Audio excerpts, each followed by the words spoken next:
Tanya Braithwaite. Tanya B, aka Tanny. Ex-child star, ex-daytime soap actress, ex-footballer's wife.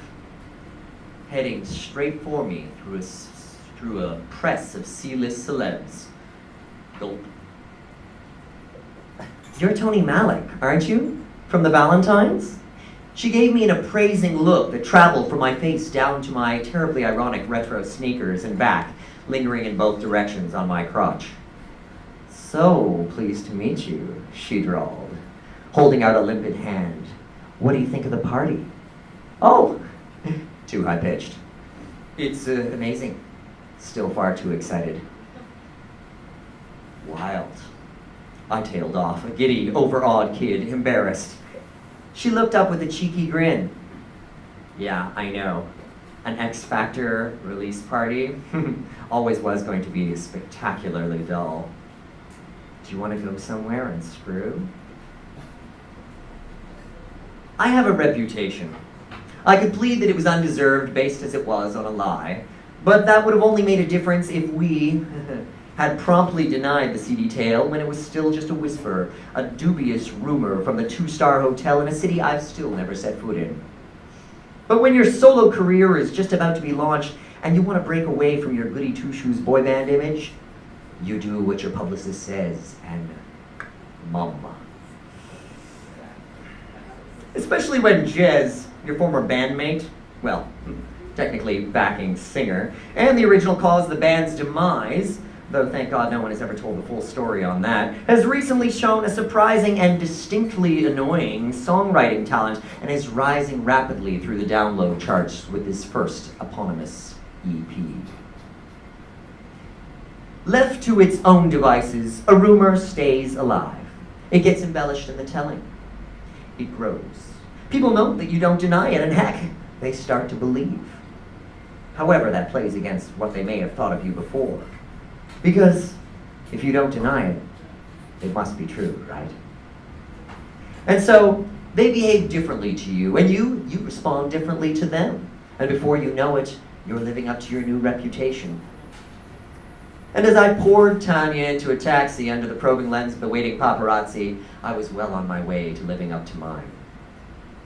But I wasn't thinking about that, not then. I could hardly believe my luck.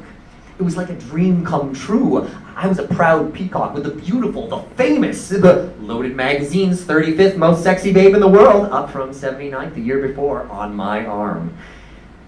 Even though she was a couple of years older than me, I'd had a poster of Tanya B. in her days at Charlton High on my bedroom wall at my parents' 2 Up, 2 Down.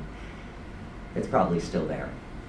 And it was certainly there the day I kissed it for good luck before my first audition for the regional heats of the Star Makers boy band search, the one that led to the sudden and all too brief success of the Valentines. So before you judge me, ask yourself, and answer honestly, what would you do if your childhood hero asked you to take you back to hers? Mind you, my fantasies hadn't included holding her hair as she was sick, and they didn't include waking up the next morning looking confusedly over me and asking if, we'd had sex. I guess I was piqued. I guess I thought she ought to know. So I told her that, yes, we'd had sex. In fact, I said, you said it was the best sex you ever had. She peered at me, a small crease between her mascara-smeared eyes. Well, good. No complaints on your side, I gave? I shrugged. It was, nice.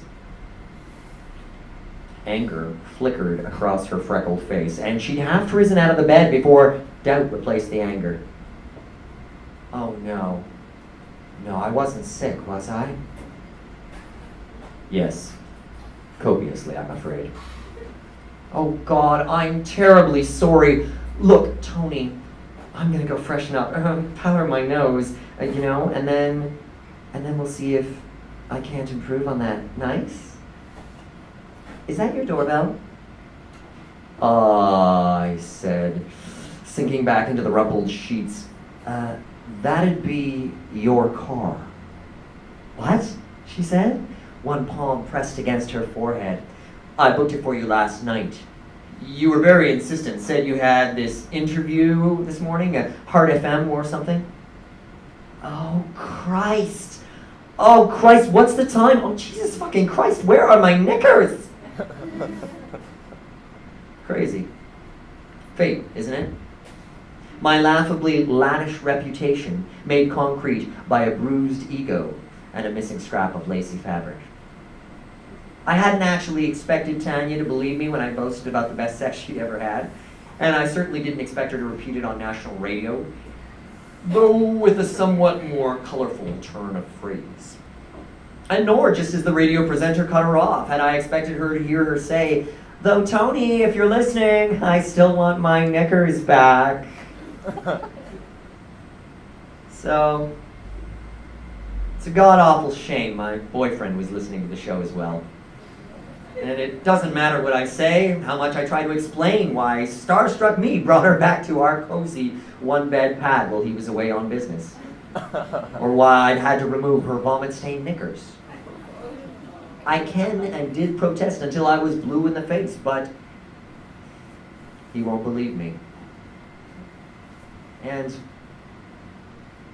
I honestly can't say that I blame him. Reputations. Hey.